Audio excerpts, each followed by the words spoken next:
Amazonas presenta 24 horas con Diana León. Amigos, muy buenas noches, bienvenidos a 24 horas, buenas noticias para el país, pues se registran fuertes lluvias en varias provincias como Azuay, Orellana y Pastaza que ayudan a enfrentar la sequía y la crisis energética. Vamos enseguida con la información. Así es, el Operador Nacional de Electricidad, SENACE, informó que los cortes de energía en el país se reducen por el incremento del caudal en la hidroeléctrica Coca-Codo Sinclair. Según el organismo, eso se mantendrá mientras las condiciones en esa central lo permitan. La semana empezó con cortes de energía extendidos con un máximo de 14 horas. Temprano este lunes llegaron relativas buenas noticias del Operador Nacional de Electricidad, SENACE. Lo informaron a través de un comunicado en el que se señaló que debido al incremento de caudal en la hidroeléctrica Coca-Codo Sinclair, los cortes programados se reducirán a escala nacional, mientras el caudal afluente lo permita. Sin embargo, no se señaló cuántas horas ni por cuánto tiempo durará esta reducción. A la fecha, según el organismo, Coca-Codo Sinclair genera el 53% de la energía hidráulica que tiene el país. Desde ahí, proviene casi el 60% de la producción de energía eléctrica. La diferencia se sostiene en su mayoría por termoeléctricas. Esta central, la más grande del país, tiene una capacidad de 1.500 megavatios. Al momento produce 709, que significan 133 megavatios más que los que en promedio ha producido desde inicios de mes. Según SENACE, conforme evolucione el caudal hacia esta hidroeléctrica de paso, es decir, que no cuenta con reservorios, sino que depende del caudal del río Coca, se evaluará e informará oportunamente. Desde la noche del domingo se registran precipitaciones en Cuenca y en los cantones orientales de la provincia de La Azuay, mismas que se han extendido hasta hoy. Después de 15 días de soles intensos y de una sequía agobiante, llegaron las lluvias de baja y moderada intensidad a Cuenca y parte de la provincia de La Azuay. Las precipitaciones comenzaron a las 11 de la noche del domingo y se han prolongado hasta este lunes pasado el mediodía. Hemos tenido precipitaciones en las áreas de recarga hídrica, tanto de las cuencas del Machangara, Yanuncay, Tarqui y Tomebamba. Estas precipitaciones acumulan entre 7 a 10 milímetros, lo cual se puede calificar como significativo, pero sin embargo, dado el estado de sequía en el que se encontraba el suelo, en primer lugar lo que estas precipitaciones hacen es mojar el suelo, saturarlo, para posteriormente poder contribuir a los caudales. En los 4 ríos de Cuenca corre un poco más de agua. Igual sucede en el río Santa Bárbara, gracias a las precipitaciones en la zona oriental, particularmente en los cantones Sixic, Yordelegui y Gualaceo. No se puede dar un pronóstico adelantado con demasiados días de anticipación, esto debido a que las condiciones están siendo bastante variables y un pronóstico que para un día pudo haber sido del 90%, ya cercanos a ese día puede disminuir incluso hasta el 30%. Recordemos que hoy tenemos ya 108 días de sequía hidrológica y para poder salir de esta sequía necesitamos al menos 15 días continuos de precipitaciones. Por esta razón el aporte de agua a la represa Mazar no ha sido significativo. Sin embargo, la cota se recupera paulatinamente, pero esto es debido a que esta central ha permanecido todo el fin de semana apagada, llegando al cierre de esta edición a 2.112 metros sobre el nivel del mar. Nivel todavía crítico.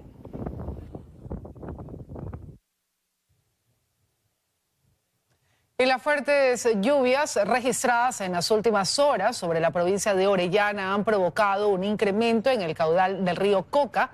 Esto genera incertidumbre en la población que conoce de los estragos que podría causar este afluente si continuara incrementando su nivel. Por otro lado, favorecería a la hidroeléctrica Coca-Codo Sinclair, que es la más cercana a este lugar.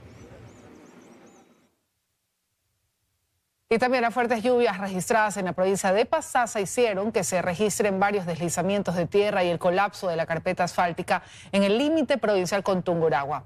Decenas de personas se quedaron atrapadas entre deslizamientos de tierra. Fueron más de 10 horas de torrenciales lluvias que ocasionaron varios deslizamientos de tierra en la vía Puyo Baños, originando que los conductores que transitaban por el lugar se queden atrapados entre los derrumbes. Yo llegué hasta Los Ángeles en mi moto, de ahí para acá ya está difícil ya. Hay 5 derrumbes. Sin embargo, el problema mayor se registró en el sector conocido como el Kilo 2, en el límite entre las provincias de Pastaza y Tungurahua. La fuerza del agua hizo que la carpeta asfáltica colapsara. No es una ida de la base así nomás, es con un río, es con un riachuelo que por el momento está convirtiéndose en un río. Yo creo que se debería habilitar esto con un puente Bailey. De todas maneras podríamos trabajar en la variante, pero no va a ser la alternativa definitiva. Afortunadamente no se registraron víctimas. Decenas de personas tuvieron que pernoctar en la vía, por lo que esta mañana intentaban como sea llegar a su destino, arriesgando incluso sus vidas. Sí está grave, la verdad. Más adelante está lo que es pasando cada 100 metros, hay lo que son los tipos de deslaves. Hay muros, por ejemplo, hay postes que están caídos, obviamente con el cableado eléctrico, lo cual, así quiera pasar un bus, no se puede. Arriesgándonos nuestras vidas para poder pasar, ¿y qué más nos tocará? ¿Usted de dónde viene? Vengo de Riobamba. O sea, ¿usted se quedó toda la noche acá? Sí, toda la noche. Y vea, ¿y cómo estamos? Maquinaria de distintas instituciones llegó al sitio. Sin embargo, las intensas lluvias dificultaban habilitar la arteria vial estatal. Tras los esfuerzos, se logró ya en la tarde realizar una variante para evacuar los vehículos. Sin embargo, las autoridades esperan reunirse en las próximas horas para buscar una solución definitiva. Todo esto a miras de un feriado. Y el presidente Daniel Noboa confirmó que viajará este martes a Colombia para participar en la conferencia de las Naciones Unidas sobre biodiversidad COP16, en donde buscará negociar la compra de energía. La expectativa incluso es poder adquirir electricidad a un privado, lo que podría significar cerca de 200 megavatios. En Cali, Colombia, se desarrolla la Conferencia de las Naciones Unidas sobre Biodiversidad COP16. En este encuentro de más de 190 líderes mundiales participará también el presidente Daniel Noboa, quien confirmó viajará a este país este martes. Él es muy importante la presencia de su país vecino en la COP, asimismo como para mí es importante que él venga a la cumbre iberoamericana.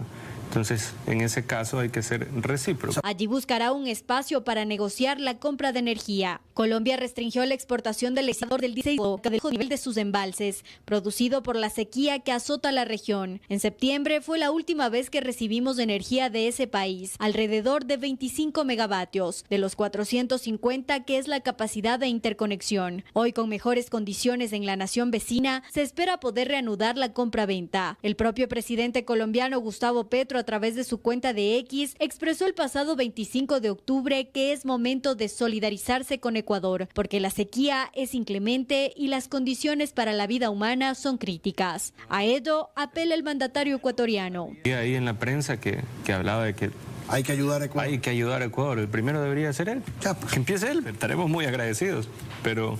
Y no es gratis, pues. Expertos creen que el encuentro entre ambos mandatarios podría ser el escenario propicio para acceder a más energía y con eso reducir en algo los horarios de los apagones. Alrededor de unos 200, 300 megavatios que ya serían aportar en alrededor de entre 7.000 a 10.000 megavatios hora por día, que creo que es importante, ¿no? Debido a que tenemos, como decía, un déficit de energía de 30.000 megavatios por día. Pero adicionalmente el gobierno de Noboa apunta al sector privado colombiano, pues existe una resolución de la Comunidad Andina de Naciones a través de la cual se permite hacer la compraventa de energía directamente de un privado que genere en Colombia, y ya existiría el interés de una empresa de venderle a Ecuador alrededor de 200 megavatios.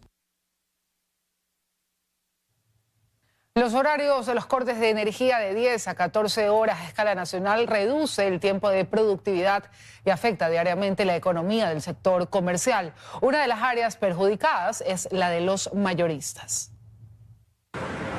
La extensión del horario en los cortes de energía de 8 a 14 horas reducen aún más las ventas en el sector comercial. Molesto hasta cierto punto, porque imagínense que ha menorado siquiera un 50% lo que antes se vendía. Estamos descontrolados, una por que los horarios de CENEL no se cumplen. Sobre todo si estos se cumplen en las horas consideradas de productividad, de 8 horas a 19 horas. En la disposición que rige desde el pasado viernes 25 de octubre, se consideran 3 franjas horarias. Por ejemplo, en el centro de la ciudad, los horarios sin energía son de 2 horas a 7 horas, de 9 horas a 13 horas y desde las 17 horas hasta las 22 horas. Es decir, las horas sin cortes son de 7 horas a 9 horas, 2 horas, de 13 horas a 17 horas, son 3 horas. De esta forma, el sector comercial tiene solo 5 horas con electricidad, de las 8 a 9 horas de ventas que tienen sin apagones. Francisco Briones, analista económico, menciona que las ventas locales y actuales reflejan la realidad sin apagones. Estamos ya sobre el último trimestre y es en noviembre y en diciembre donde típicamente se evidencia la realidad fiscal, cuando hay que empezar a cerrar las cuentas del año y hay que empezar a registrar pagos que se los apunta y se los registra, pero no se los desembolsa. Además, destaca otros factores que incrementan las pérdidas. Previo al feriado, el panorama sigue siendo incierto. Sigue siendo una apuesta del gobierno de que las condiciones meteorológicas mejoren hacia esos días para poder tener más servicio. Los comerciantes y analistas proyectan que las pérdidas económicas por los apagones ascienden al 50%. Y hasta 5 años tomaría desarrollar energía nuclear en el país, según la propuesta de Daniel Noboa. En una entrevista, el presidente presentó cifras económicas con las que el sector empresarial difiere. Que si bien se evidencia un crecimiento sobre el 10% en las exportaciones del país, el presidente de la Federación Ecuatoriana de Exportadores, Felipe Rivadeneira, detalla que lo que señaló el presidente Daniel Noboa hay que tomarlo con cautela, pues indica que parte de este incremento se debe al aumento en el precio del quintal de cacao, debido a los problemas de producción que han presentado países africanos. Pero lógicamente si eso lo retiramos, vemos que tenemos un crecimiento del total de las exportaciones del 2 y el 3%. Rivadeneira de igual manera reacciona frente a los señalamientos de una posible culminación de la crisis de electricidad en diciembre. Le pide al gobierno mayor certidumbre. Para poder planificar los procesos productivos, poder planificar la economía de los hogares. Es algo inaudito que todos los domingos de la noche tenemos que estar buscando hasta altas horas de la noche cuál es la información real, certera, adecuada para saber los cortes de cada uno de los sectores que se da. Por otra parte, el ingeniero Hugo Arcos, docente de la Universidad Politécnica Nacional, ve como una medida novedosa pero no tan aplicable en el corto tiempo la propuesta de implementar energía nuclear en el país. Tomemos como referencia que el desarrollo del sector eléctrico en el caso ecuatoriano no ha sido llevado adelante como una responsabilidad de Estado. Tal es así que el caso de la geotermia ha sido un desarrollo más bien aislado, han sido esfuerzos casi que dispersos. Y como alternativa señala que existen otras soluciones y en menor tiempo. Geotermia, fotovoltaica, mareo motriz, son alternativas que no tienen un impacto de ninguna manera en el ambiente. Ambos analistas concuerdan de que el gobierno debe implementar generación nueva y limpia que ayude en menor tiempo posible diversificar la generación energética. Y la ley de energía fue publicada en el registro oficial este lunes y ya se pone en vigencia. La norma recibe el visto bueno del sector privado. Los gremios de energía alternativa consideran que, como fue aprobado, sí otorga seguridad jurídica a los inversionistas. Sin embargo, dicen que se deben establecer reglas más claras para los procesos de compra y venta de lo que se produzca. El trámite a la ley de energía fue acelerado. Este domingo la Asamblea la aprobó por unanimidad y este lunes ya fue publicada en el registro oficial, con lo que está en plena vigencia. Norma que fue bien recibida en los diferentes gremios. En la Asociación Ecuatoriana de Energías Renovables consideran que como fue construida se convierte en una herramienta que despertará el interés real de inversionistas en proyectos alternativos a gran escala.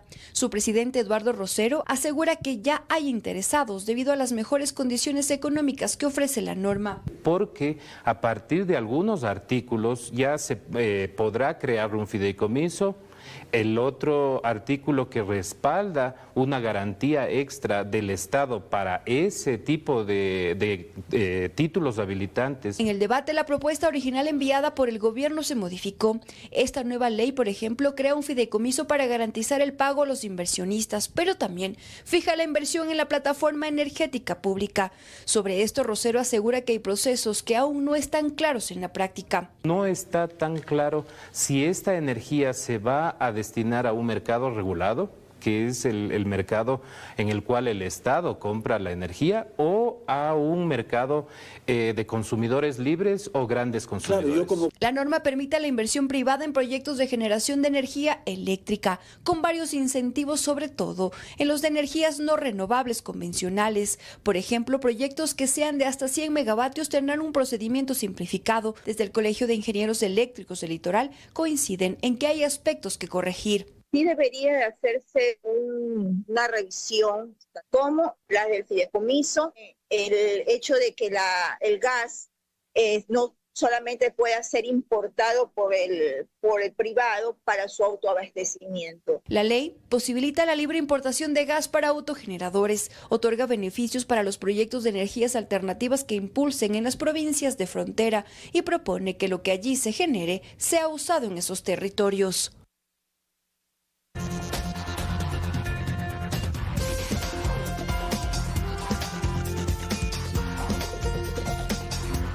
Seguimos, amigos. Para este feriado, el sector turístico prevé ingresos de 80 millones de dólares.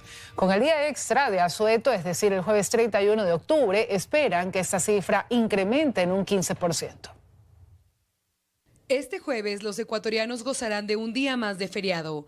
Pese a que la medida fue decretada con poca anticipación, el sector turístico la ve con buenos ojos. Ya que está decretado el día, que el ecuatoriano salga, que disfrute de un día adicional. Nosotros lo vemos de una manera positiva. Es un día más que tiene la familia ecuatoriana para viajar aquí en el Ecuador. Al ser una noticia hasta cierto punto de última hora, no puede determinar que vayamos a tener más demanda. De todas formas, creo que muchas de las personas lo que harán, entiendo yo, es salir internamente a hacer turismo local. Esto debido a que las personas organizan con tiempo sus actividades para el feriado. Reserva un hotel o reserva lo que sea con tiempo. Entonces habrá que ver en esta semana cómo se va cuajando todo esto. Un día adicional de feriado permite, por ejemplo, ya pensar en viajar, en coger un carro y que es un día adicional. ¿Han aumentado las reservas de vuelos quizás? Que al principio está viendo mucha demanda por información. Cuando le hundes el costo del pasaje en más días, el costo por día de ese pasaje se diluye. La Federación Nacional de Cámaras Provinciales de Turismo asegura un incremento en reservas. Que tenemos nosotros ya en algunas encuestas y reportes que hemos recibido, hay familias que han hecho 2 reservas, jueves, viernes y sábado, una reserva para un lugar, o sábado, domingo en otro lugar. Para este feriado, el sector turístico tiene previsto superar las ventas del feriado de Carnaval y Semana Santa, que fueron de alrededor de 72 millones de dólares. Más ahora con un día extra de asueto. Ojalá con un 10 a 15% más.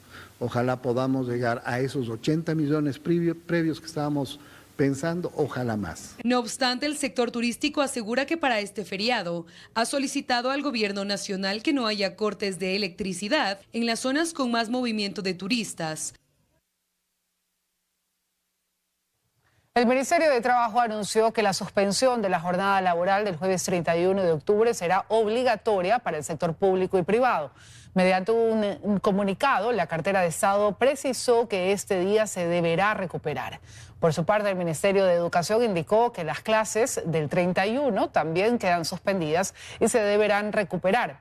A eso se suma que la jornada escolar para este martes 29 y miércoles 30 de octubre cambia para la jornada matutina, en la cual el ingreso y salida serán en los horarios habituales.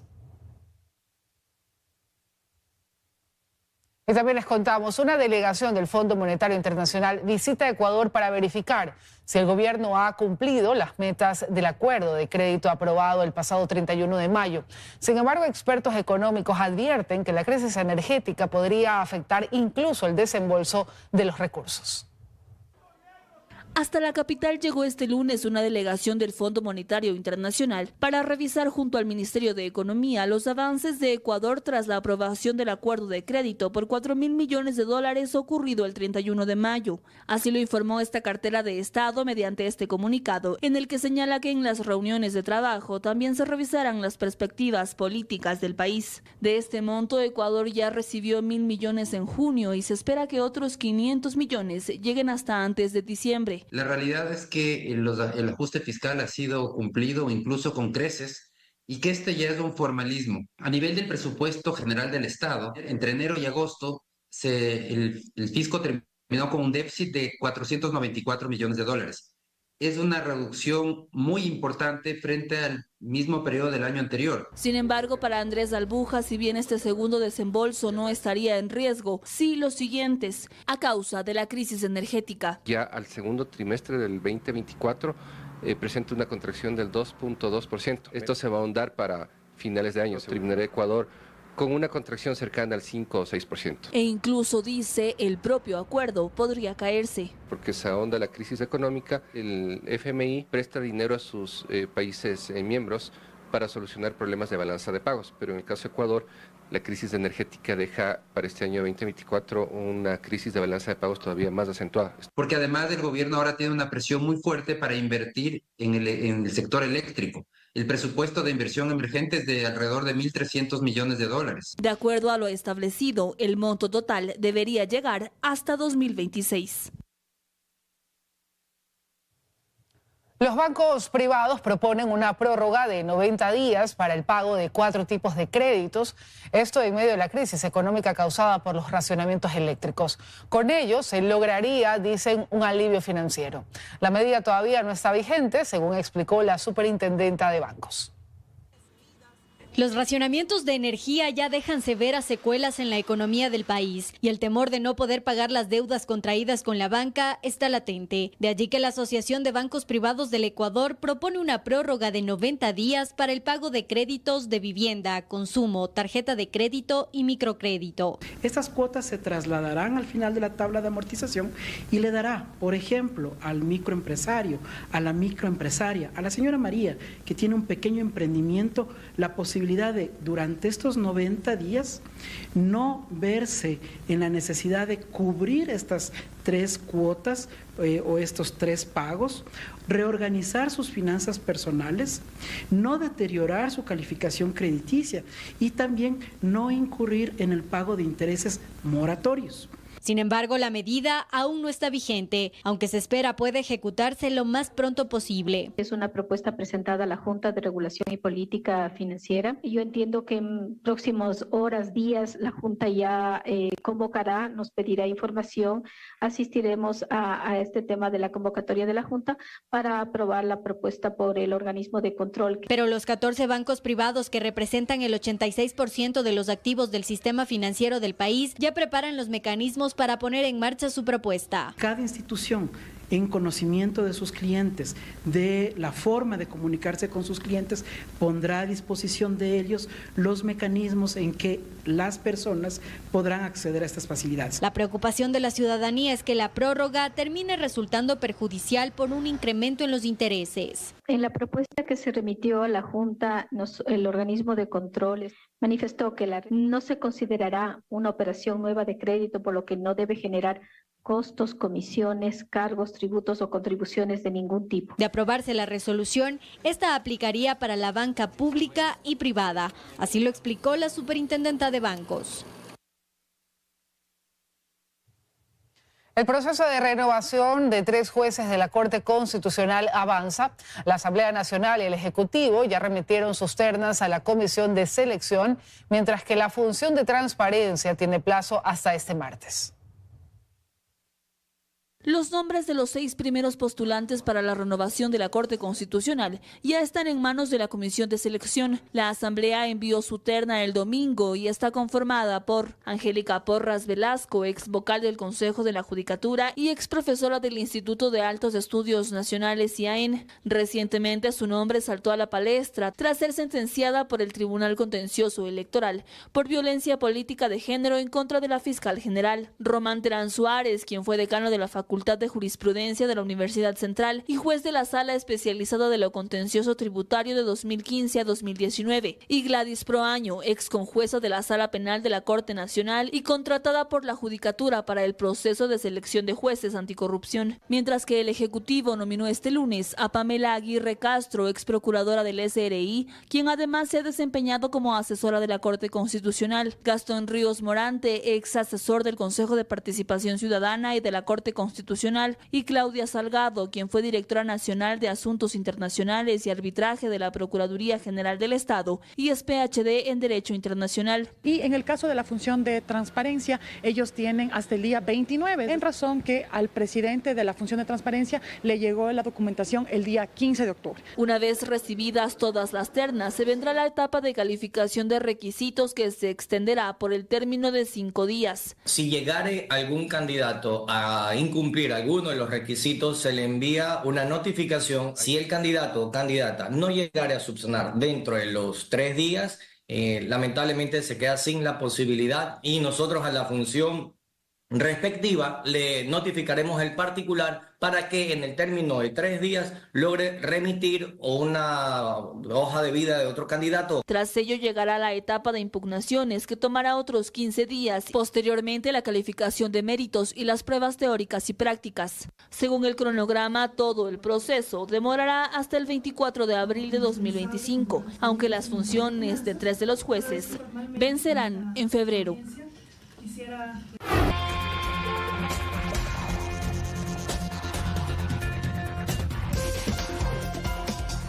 Más noticias. La Fiscalía de Orellana se ratificó en no acusar a los 6 militares procesados por la muerte de Pamela Atti por un informe de exhumación que indica que su causa de muerte fue edema pulmonar. El fiscal de Orellana, Luis González, se ratificó en la decisión de la fiscal de Pichincha, María Isabel Jiménez, de no acusar a los procesados por presunto femicidio en el caso de Pamela Atti. Esto después de analizar el informe de la exhumación del cuerpo, el cual indica su muerte fue accidental. En este caso le mató el edema pulmonar agudo por intoxicación alcohólica, siendo comprensible porque por una borrachera. Dentro del expediente tenemos un examen inicial que dice que la muerte de Aidita Atti fue violenta. El examen hecho dentro de las primeras 24 horas luego del deceso de Aidita Atti indicaba algo completamente distinto. ¿Qué hay? Muestras de haber sido violentada sexualmente, que tiene golpes y posiblemente se encontró hasta huellas de defensa. Informes anteriores sugerían que Aidita Atti fue violada. No obstante, las muestras tomadas de su cuerpo no coincidieron con el ADN de los involucrados. Esto no quiere decir, por favor, que no haya habido posiblemente o presuntamente el acto de naturaleza sexual. Pero no solamente es la diligencia de exhumación propiamente, sino que además analizaron el toxicológico, los hisopados, las muestras de cotejamiento de ADN que salieron negativas, la proteína P30. Además, la familia Atti asegura que recurrirá a la Corte Interamericana de Derechos Humanos, en lo que coincide la defensa de uno de los militares procesados y la de la familia Atti, es en que harán denuncias por presunto fraude procesal dentro del caso. Este dictamen abstentivo no puede ser apelado y la jueza de la causa tendrá 10 días para dictar el sobreseimiento y levantar las medidas cautelares a los procesados. En el 7º día de audiencia de juicio del caso Metástasis, Fiscalía avanzó con la práctica de la prueba y allí el perito encargado de la extradición de información de los dispositivos electrónicos y celulares pertenecientes al extinto narcotraficante Leandro Norero terminó su exposición. Se presentaron así los detalles de conversaciones vía chat que mantenía Norero con sus abogados y operadores que fueron parte de la trama de corrupción más grande que se haya denunciado en la función judicial. Son 21 los procesados en el caso Metástasis, cuya audiencia se retomó este lunes. Y el gobierno entregó a las Fuerzas Armadas fusiles y pistolas incautadas a los grupos criminales para fortalecer la seguridad en la provincia del Guayas. Este es el primer armamento entregado a los militares luego de 6 meses de aprobada la consulta popular. Estas son las armas que fueron incautadas en las Islas Galápagos en noviembre del 2023. Se trata de 122 fusiles y más de 40 pistolas que provenían de redes de tráfico de armas que aún siguen operando en México y Centroamérica. Esta dotación es valorada en $1 millón. Es la primera en ser entregada a los militares. Esto luego de 6 meses de la aprobación de la consulta popular, que en una de sus preguntas buscaba una reforma al Código Penal para que las armas confiscadas a los delincuentes puedan ser utilizadas por la fuerza pública. Esto que estamos haciendo hoy es consecuencia del apoyo en la consulta popular. Le plantamos cara a los criminales que pensaron que podrían someter a este gobierno. Ellos que destapamos en varios operativos nos confirmó que las mafias movían a sus marionetas políticas y jurídicas para beneficiar a sus negocios ilegales. El armamento incautado será distribuido en las zonas más conflictivas de la provincia del Guayas, localidad que se encuentra bajo estado de excepción y que a pesar de esta medida registra un alza en los casos de secuestro y extorsión. Este armamento, que estuvo a punto de llegar a manos dispuestas a causar daño y destrucción, ahora será utilizado con un fin superior: la protección de nuestros ciudadanos. En lo que va del año, más de 3.000 armas han sido incautadas por los militares a escala nacional en las más de 270.000 operaciones realizadas en el país. Los uniformados explican que no todo el armamento confiscado es útil para la fuerza pública. Por lo tanto, primero se revisa la dotación y luego se decide si se la destruye o se le entrega a las fuerzas del orden. Las operaciones militares ejecutadas también han permitido la incautación de más de 200.000 municiones y el hallazgo de 36 pistas clandestinas en territorio nacional.